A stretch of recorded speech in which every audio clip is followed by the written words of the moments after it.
This is a Jehovah's Witness kids animation. They famously do Caleb and Sophia videos, but they've kind of been like moving away from Caleb and Sophia a little bit. They've got a new animation style where this little guy, I don't know what, a painter or something, comes in and tells a story about the Bible and how you should act and stuff. This one is about Jeremiah and spreading the word, basically. So I want to give this a listen, see what they have to say.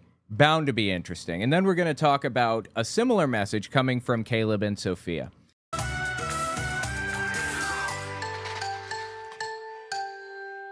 But in my heart, it became like a burning fire. Wow! Jeremiah spoke with boldness. Have you ever wanted to tell someone about Jehovah? God's name is not Jehovah in the Bible, it's Yahweh. J's didn't exist until the 1400s. Jesus' name is Yeshua, as a matter of fact, not Jesus.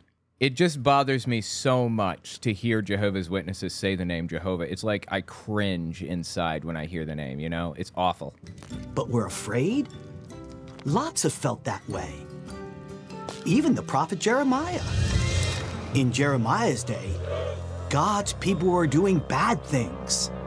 Jehovah sent Jeremiah to tell them to stop.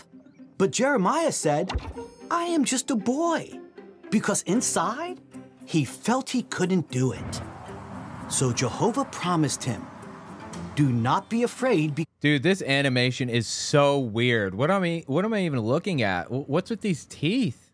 So Jehovah promised him, do not be afraid because of their appearance, for I am with you to save you. For many years, Jeremiah relied totally on Jehovah and spoke with boldness. One of the reasons that I find this so disgusting is because it's designed for kids. It's a kid's cartoon. And as a kid, when I was a Jehovah's Witness, I was expected to teach about Jehovah's Witnesses to my classmates. I was supposed to spread the word. It was my territory that I was supposed to work, you know? Jehovah's Witnesses have territory maps that they check out, and then they go door knocking and all that stuff in these territories. They turn the maps in and then pull out the next one. That way they hit every single door in the world at some point. My territory as a 10-year-old was the school, because I could reach people who may live in gated communities, for example. This video is intended to push people into talking about Jehovah's Witnesses even when they don't want to, even when it's like an inappropriate time to do so. And again, there's like a Caleb and Sophia video about this whole thing where a kid's like grandma dies or something, and Sophia is using that moment of emotional vulnerability to prey on the person. That's what's happening. That's what Jehovah's Witnesses do. They tell their kids to do this stuff. I know because I did it. Anyway, keep listening to this thing about Jeremiah here. But it wasn't always easy. This is Pasher, a priest who wanted Jeremiah to stay quiet. He had him locked up for a whole night to scare him, and it almost worked. Wow, dude, that would suck, being stuck in one of those things. Jeremiah wanted to quit being Jehovah's prophet, but he loved Jehovah, like a fire in his heart that he couldn't keep in. And he loved people. When they listened, it made Jeremiah happy. Okay, sure, I suppose, but they have to know that it doesn't end this well for everybody, right? That, like, people die talking about Jehovah's Witnesses or Christianity or whatever. This is from The Brat Prince. I remember when I was 17 and my grandmother died, they tried giving us a watchtower at the funeral home.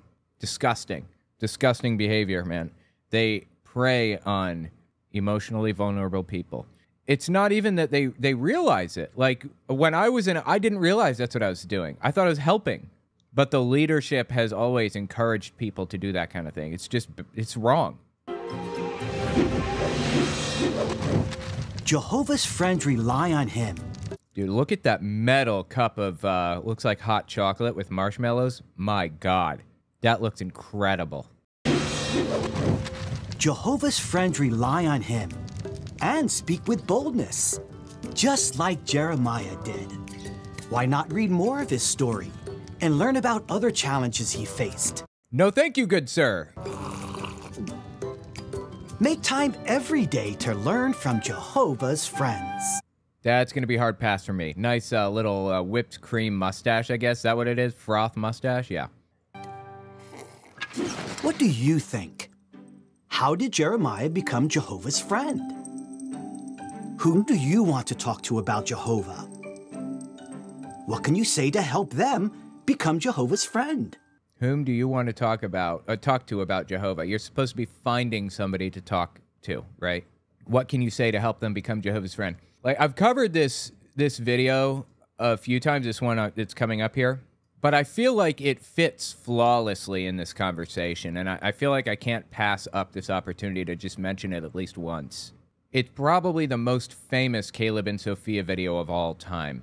Sophia is at school, and she's looking at pictures of families on the chalkboard or whatever.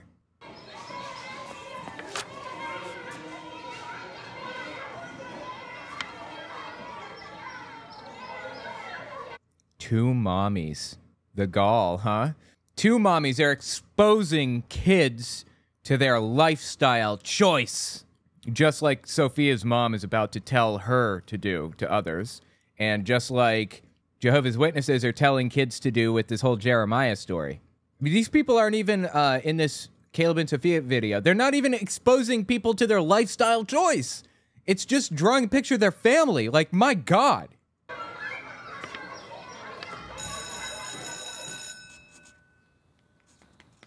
Look, Mom. I drew our family in school today. Oh, wow.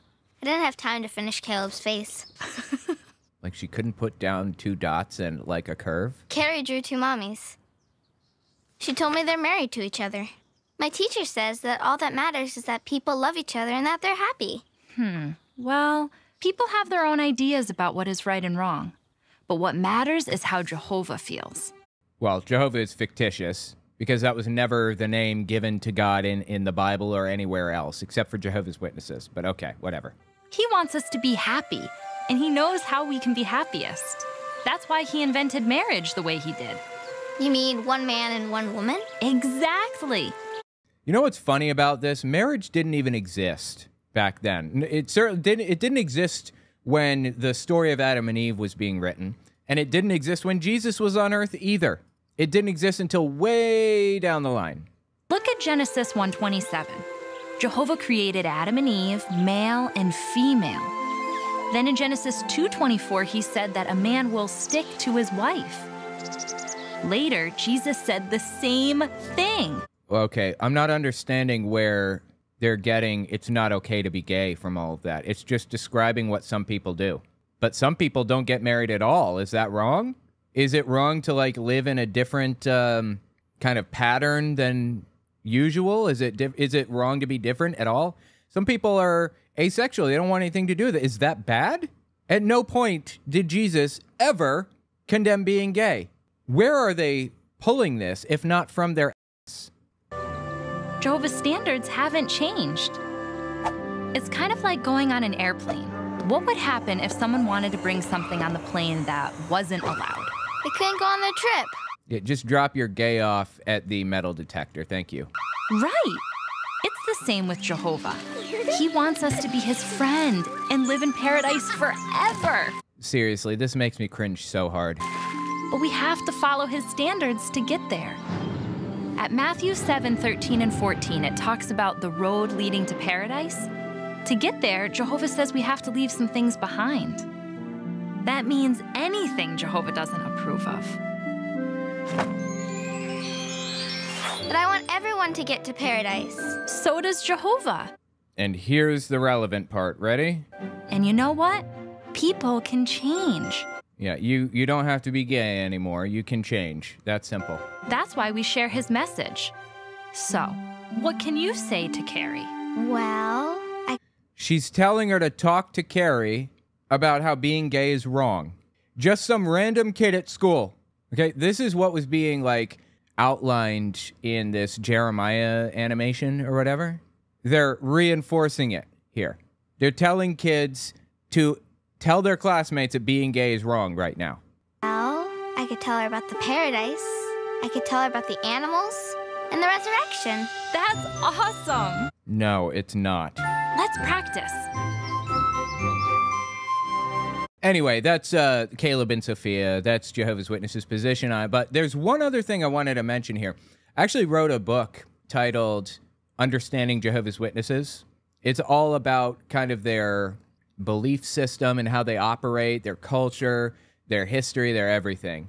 And I wrote a second kind of companion book titled 100 Questions for Jehovah's Witnesses. It's supposed to be like a CES letter. Like, why did you guys espouse these beliefs or these positions or whatever when they're very clearly wrong? That kind of thing. It's supposed to make people think. Question number 21 is, why do Jehovah's Witnesses act like they're the victims of persecution when they are the ones persecuting others?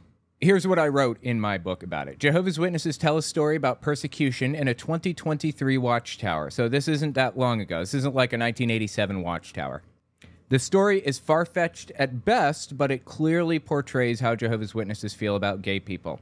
The organization's desperate to convince people that they love everybody, quote-unquote, as they claim being gay is tantamount to child molestation. Look at this 2023 Watchtower article. Quote, some even try to bully our young ones into breaking their loyalty to Jehovah.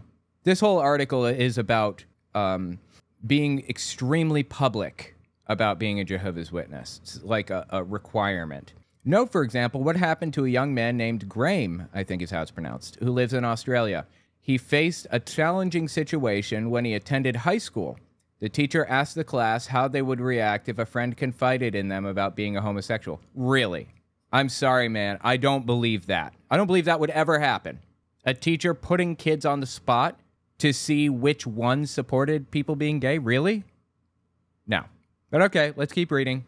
The teacher said that all in the class who would support a friend in pursuing such a lifestyle must stand on one side of the room. Those who would not, on the other side. Graham says the entire class stood on the side that supported that lifestyle. Not for nothing. It's not a lifestyle. Okay, it's an orientation. It's just who you are, but whatever. So the teacher told kids to stand on each side of the classroom, depending on whether they support that lifestyle, right? Graham says the entire class stood on the side that supported that lifestyle, except for me and another witness. There are 2 Jehovah's Witnesses in one classroom. That's a little far-fetched, but I guess not impossible. And the teacher told everybody to stand on one side of the classroom who supports it, and the 2 Jehovah's Witnesses were the only ones. Now I know it's BS. There are a ton of people out there who are opposed to the LGBT community. This is so fake, it's ridiculous, right? Even in Australia, I cannot see this happening. What happened next was a real test of Graham's loyalty to Jehovah. For the rest of the hour-long class, he says, the other students and even the teacher taunted and insulted us. Come on. They just want to make this as unbelievable and ridiculous as possible, right? I did my best to defend my faith in a calm and reasonable way, but they didn't listen to a word I said. What effect did this test of loyalty have on Graham? He says, I did not like being the target of such verbal attacks, but I felt incredibly happy that I was able to defend my beliefs without compromise. Jehovah's Witnesses, Watchtower, August 2023, page 6. Absurd. Perpetual victims. And they're creating their own persecution situations. Sophia had no obligation, shouldn't be required to tell kids at school that their parents are doing the wrong thing because they're gay. No kid should be expected to do that. No kid should be expected to separate into, do I support the gay community or do I not? And everybody knows that, except Jehovah's Witnesses, apparently.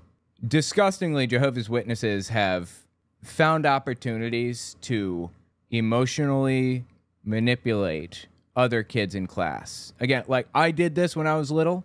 I didn't realize what I was doing was wrong. But it was.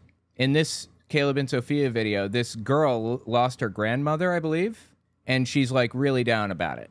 And Sophia sees an opportunity to propagandize and jumps at it. Just give this a listen real quick.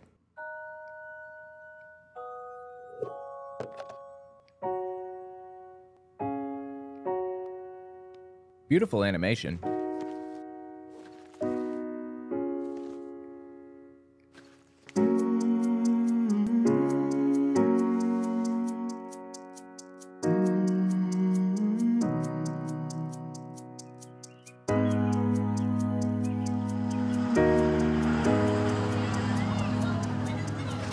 Sophia, what you reading?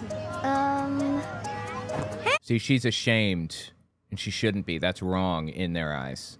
You know, it's kind of weird that you're bringing, like, a Jehovah's Witness book to school every day and just, like, looking at the pictures. What? Hey! Hey, give me my hat back. Come on, Dad, it's mine. I guess she's sad because she denied Jehovah or whatever?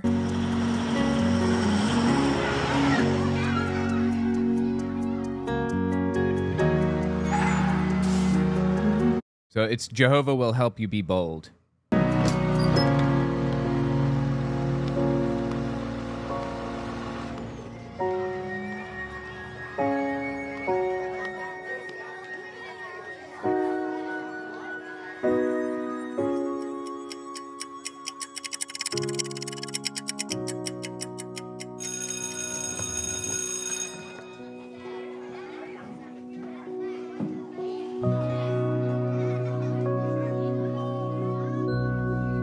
Now's your opportunity, right?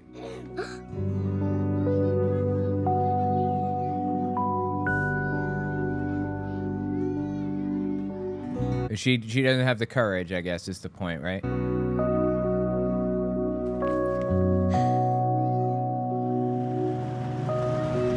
And now she's depressed because she's not good enough for Jehovah. This is a completely manufactured situation. Kids shouldn't be wringing their hands over stuff like this.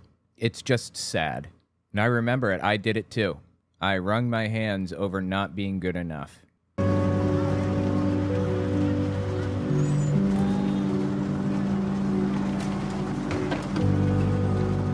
feel so bad for Zoe. Her grandma died. I wanted to tell her about Jehovah, but I got scared. I wish I was more brave. Again, like, this is propaganda, and as such, every frame is placed here very specifically. Every object, every person, every sentence is here to convey a specific message to kids. The message being conveyed here is, preach to your classmates at all costs. There's somebody honking their horn outside. It's driving me nuts. They're just laying on the horn. Did they, like, die and their head fell on the horn and it's just like no one has pulled them out of the car yet or something? Like, what the hell's happening?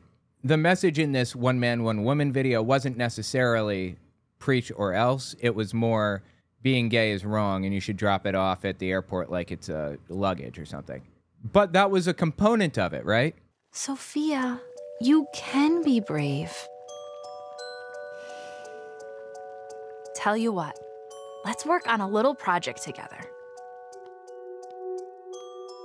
There's a little girl I want you to meet. She needed boldness too. Hey, she looks like me. She's very much like you. Yeah, I think this is a story of Potiphar or something. What's her name? Well, the Bible doesn't say. She's in the Bible? Yes. Why is she scared? She's in a strange place, far from home, surrounded by people who don't worship Jehovah. What a nightmare scenario, right? She was taken from her family and forced to work in the home of a mighty warrior called Naaman. Oh, Naaman. For some reason, I thought it was about Potiphar.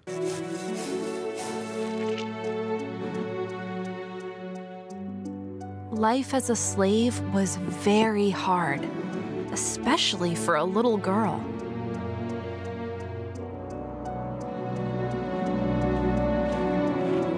The warrior was a mighty man and fearless. He had defeated many enemies in battle. Okay, I don't know what the point is. But now he was sick. His illness was like an enemy he could not defeat. Leprosy, I think. No one in the land knew how to help him.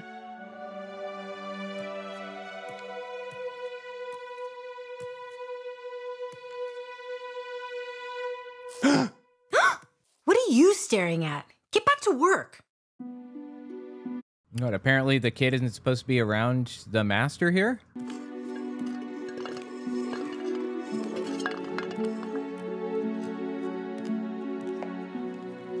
master's so sick. There's no hope left in him. None of the gods have cured his illness. Jehovah can. What did you say? Oh my God, dude. Again, J's didn't exist. If they wanted this to be accurate, they should have said Yahweh. The name described in the Old Testament is YHWH because they didn't have vowels in the written language at the time. You filled in the vowels with context clues. YHWH, Yahweh, is how it was likely pronounced. As it passed through Germanic regions, it morphed into something completely different. Also because of a superstition about saying the holy name. Jehovah's Witnesses must know this is fake, right? I don't understand. You know, out of curiosity, let me just look. What's their justification here?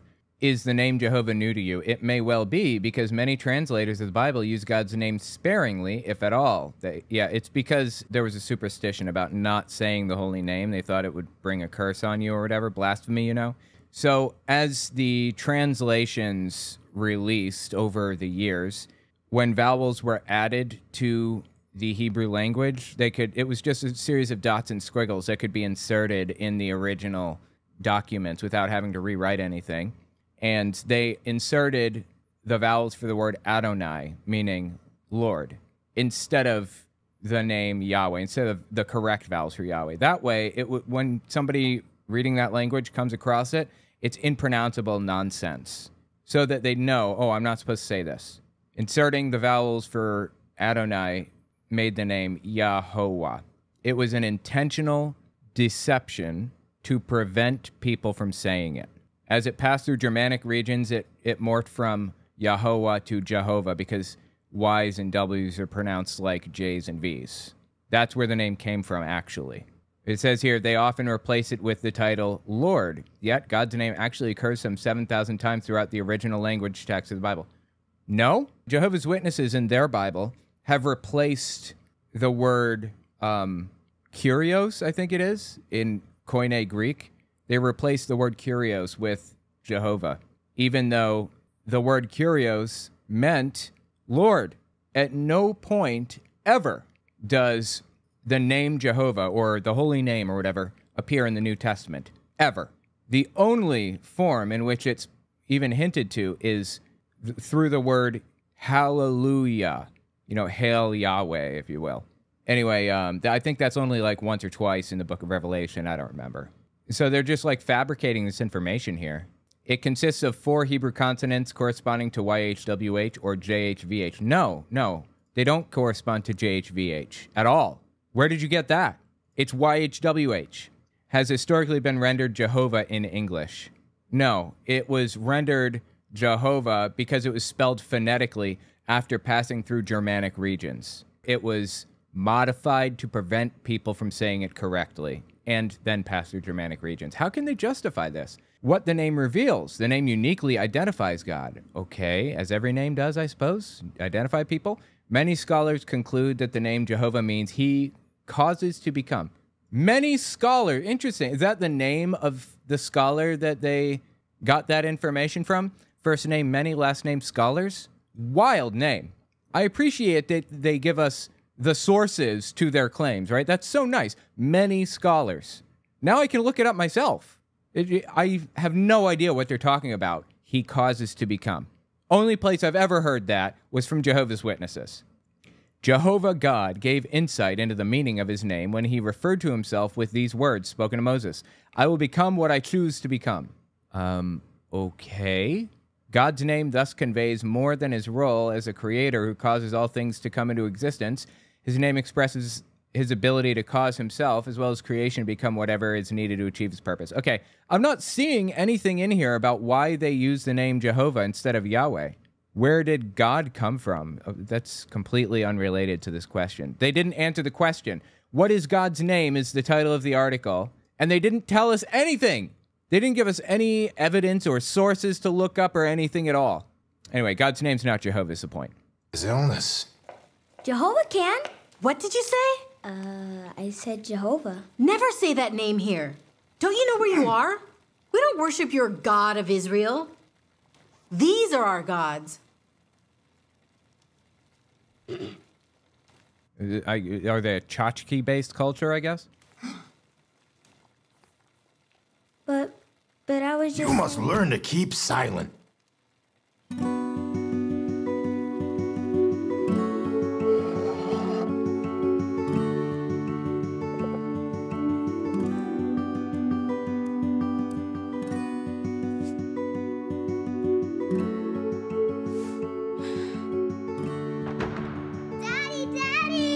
Yeah, leprosy's a wicked disease. It's terrible. No! Your father is sick. Super sad. No, please, I want to stay. Mommy, please. I'm sorry. Like, how can somebody have kids and then keep a kid as a slave? The mindset does not connect with me. I don't get it.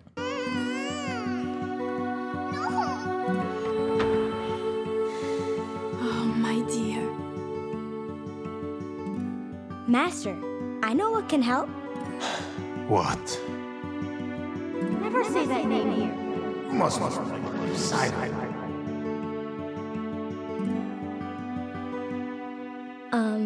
Can I get you some more food? Fine.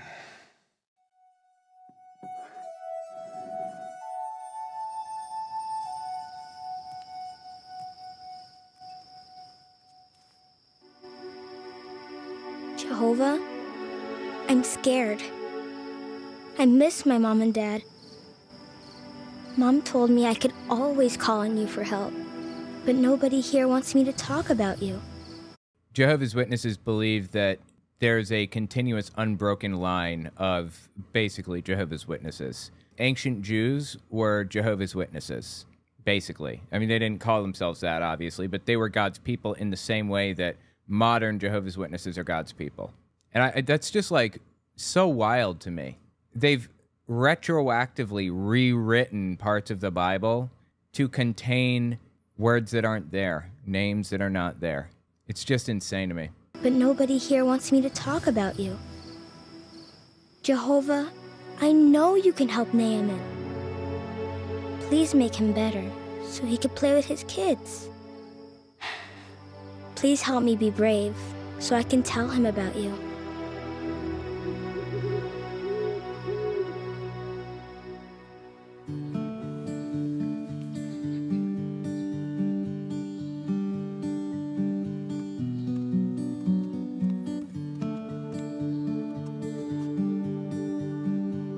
Never say that name here. You must learn to keep silent.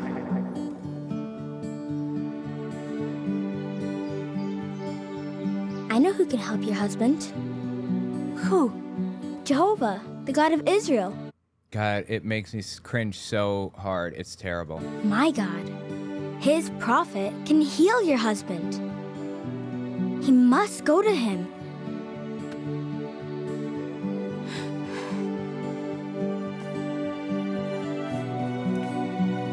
I guess they're willing to try anything?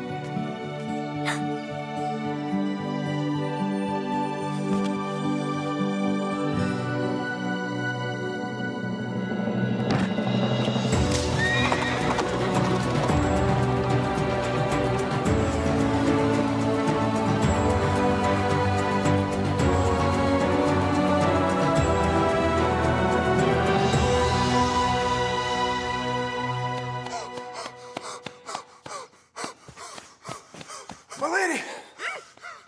My lady!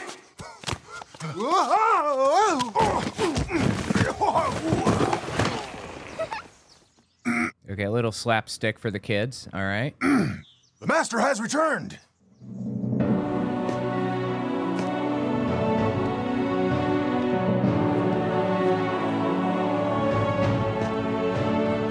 And I guess Jehovah healed leprosy, okay. You are healed! Daddy, Daddy! Oh, my love. Can I hug you, Daddy? Of course. Come here. Come here, my son. Daddy, I missed you so much.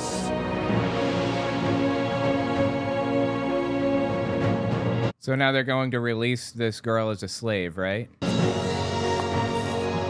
Now I know there is no other God anywhere. Only Jehovah.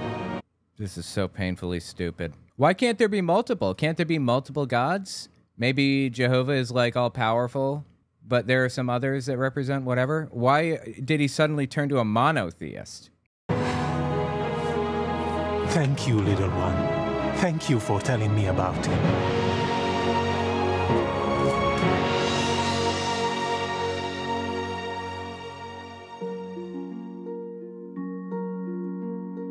Wait, was the mom drawing all this stuff? She didn't know what was going to happen after she spoke up, but she knew no matter what happened, Jehovah would be with her. I swear it makes me want to vomit. And Jehovah will be with you too, Sophia. I'll never be as brave as her. Of course you will, Sophia.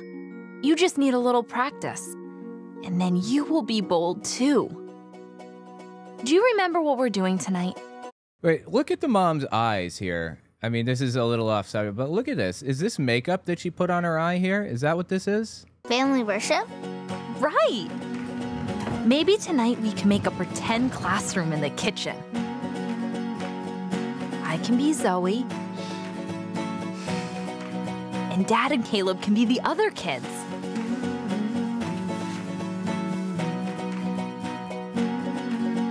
Because if you're not a Jehovah's Witness or a prospective Jehovah's Witness, you're either an idiot, which is being portrayed here with Caleb's face, or a piece of trash, a scumbag, right, who wants to, like, ruin your life. That feels like a reach, I understand, but that is actually how Jehovah's Witnesses view the outside world. That's how I viewed the outside world, even. If you aren't a prospective Jehovah's Witness, I want nothing to do with you. I was okay with talking to other people personally, but I viewed them as absolutely, like, disgusting, like dirty.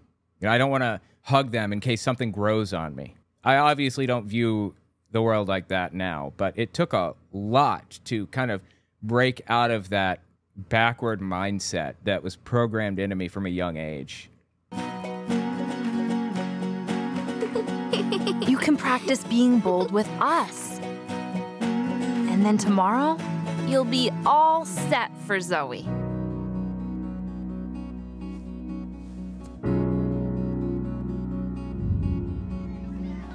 So she says a prayer, and now she's bold. I thought I couldn't be brave, but I learned from the little Hebrew girl. She was just like me. And Jehovah helped her be brave. I'm sorry. Later on in the series, it depicts Sophia, like, bringing this girl into the religion, basically studying their Jehovah's Witness books with her.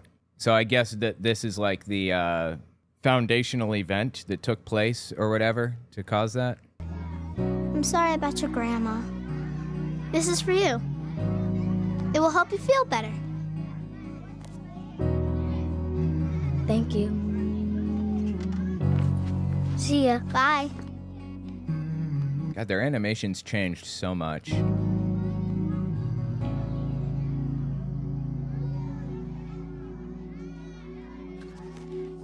And all of the little scumbags and idiots are just ignoring it. See, this is proof. If you talk about Jehovah in school, all of the idiots and scumbags will completely ignore it, and you'll never be bullied for it, right? Hey, Timmy. Want to see what I was reading on the bus? Sure. This book teaches about Jehovah. Jehovah? Yeah. I swear I'm gonna throw up if they keep doing this. That's God's name. It tells us about a happy future for the earth. Plus, there's a bunch of pictures in here to help you learn about him. Wow, pretty cool. Thank you. Bye. I want to tell people at school about Jehovah. If I'm ever afraid, I know he'll help me. Because he's my friend. Okay, anyway. Wait, is that the end? No. Yeah, no, it's not the end. A little bit more.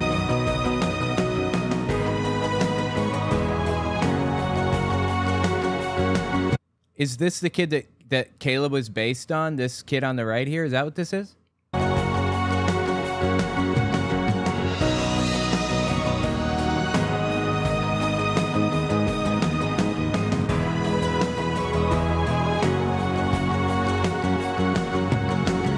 Anyway, yeah, you get the idea. That's the general sentiment. So if you're a Jehovah's Witness as a kid, you are expected to spread the word to others. And bullying is irrelevant. Doesn't matter if you're bullied.